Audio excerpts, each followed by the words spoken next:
ባይታዊ አባ ኪዳነ ማርያምንም እስቲ እግዚአብሔር በእድሜ ያቆይልን በሉ። ሳስበው እኛ ሳንወለድ ሁሉ ሲሰብኩ ነበር እሳቸው። እኛ ሳንወለድ እናት አባቶቻችን ሁሉ ሳይጋቡ ሊሆን ይችላል እያስተማሩ ነበር። ኢትዮጵያ ውስጥ እያስተማሩ ነበር፣ እያስተማሩ አሉ።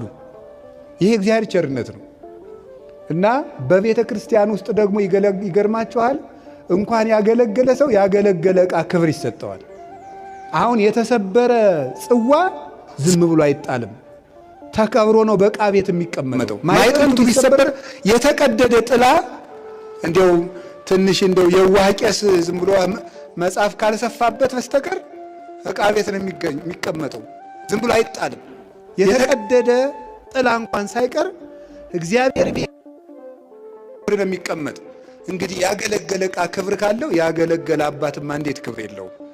40 ዓመት 50 ዓመት በላይ ኢትዮጵያን አገልግለዋል። ዙረው ደከመኝ ሳይሉ በዱር በገደል በገጠር የኮዳ ውሃ ብቻ ቋጥረው እየዞሩ ማለት ነው።